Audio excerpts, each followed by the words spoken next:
helped George Washington get elected. John Adams drank it every day for breakfast. Thomas Jefferson had whole orchards devoted to it. What is it? Hard cider. Cider's been with the United States since its inception. If you would like to learn how to make it, just keep watching. Cleansing your containers is important to the brewing process. You don't want to leave anything behind, but you also don't want to use anything that will leave behind a nasty taste or smell that will react negatively with the cider. Oxygen-based cleansers work well. Actually, OxyClean works better than almost anything, but be sure to get the unscented OxyClean powder. Otherwise, all of your tools and bottles will be stuck smelling like laundry detergent. Sanitizing is also extremely important. Here, we are using an iodine-based sanitizer to kill any bacteria that may be left in the carboy or any other tools. Back 100 or so years ago, wild yeast was the way to go. Just leave your cider sitting out and hope that the right kinds of yeast take up residence, maybe even throw in a little meat to help the process along. However, that has the risk of producing flavors that you don't want in your cider.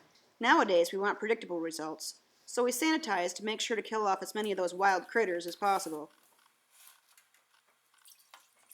To get the fermentation process going, add some cider, wine, or ale yeast to some slightly warmed cider to jumpstart the fermentation.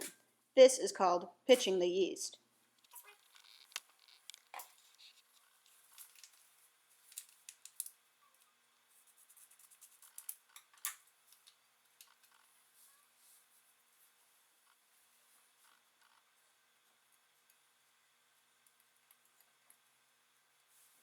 Okay. This is a 5-gallon carboy, and there are 5 gallons of cider to brew. First, I pour in 3 of the gallons into the carboy.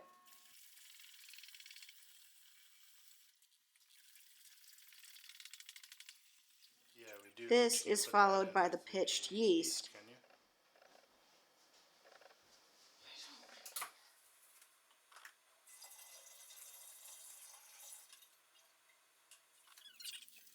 Then the rest of the remaining cider is added as well.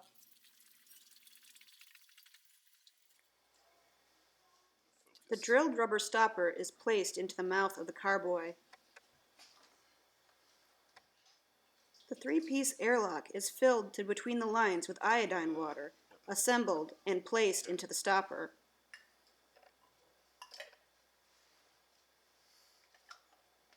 The airlock allows gases from fermentation to get out, but doesn't let any other bacteria in. My husband then moves the carboy into a dark, temperature-controlled room.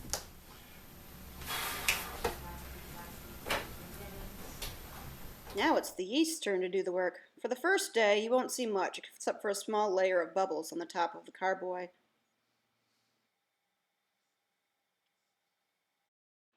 On the second day, there's a brown film on top of the froth, but not much else happening yet.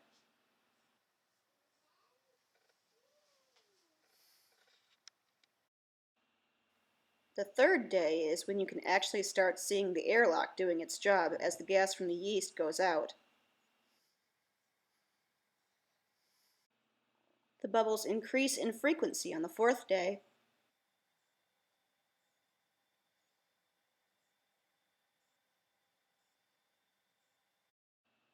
And on day 5, things are now pretty much moving at full speed. The layer of froth at the top of the carboy is now quite thick. Once the bubbles have pretty much stopped, it's time to transfer the cider from one carboy into a clean one. This process is called racking. An auto siphon is used to transfer the cider to the other carboy. This siphon has a special attachment on the end that tries to keep as much of the yeast from going from one bottle into the other. If the yeast is left to eat all the sugar out of the cider and produce too much alcohol, it can start killing itself off. This produces some really awful off flavors in the cider.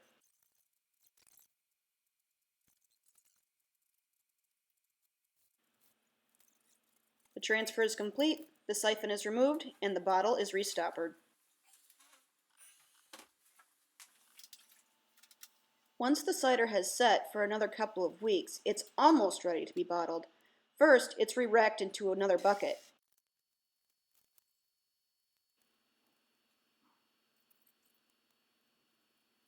While the cider is transferring, I crush up 5 Campden tablets, 1 for each gallon of cider.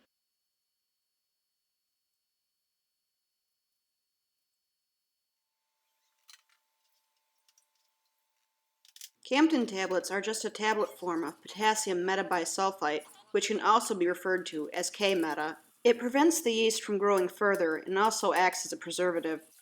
Once the Campden tablets are stirred in, the cider needs to sit for another 24 hours. The next day, 1/2 teaspoon of potassium sorbate per gallon of cider is added. This will prevent the yeast from reproducing, which prevents it from fermenting the sugar that I'm about to add in the next day. This is allowed to sit for another 24 hours.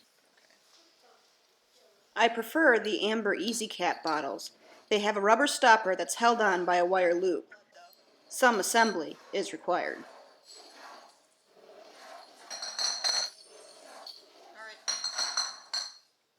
More sanitizing, always important. Of course, the bottles get sanitized too. This setup is similar to what I'll be doing later with the actual cider, except for the filling wand has been removed to make the process quicker. The sanitizer is dumped from the bottles back into the bucket, using a straw so that the air can get to the bottom of the bottle and allowing the liquid to pour out faster. Here, the fermented cider is being poured into a freshly sanitized bottling bucket. 2 cans of frozen juice are added to sweeten the cider, usually apple, but in this instance I chose cranberry. A little sugar is added to bring the sweetness up a bit. The cider is well stirred to make sure that there are no crystals of sugar left over. Now I take a small taste to make sure that the cider is right.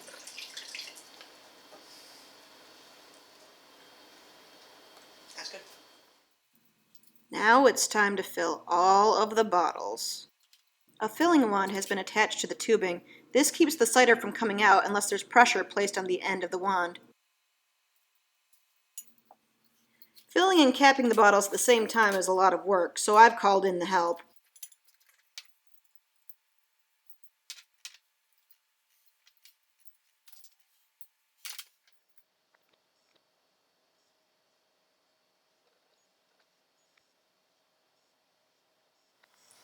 Cider is easier to make than beer.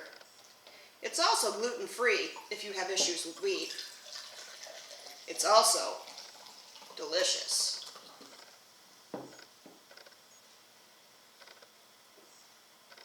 I hope you enjoyed learning how to make it, and I know that I'll enjoy drinking it.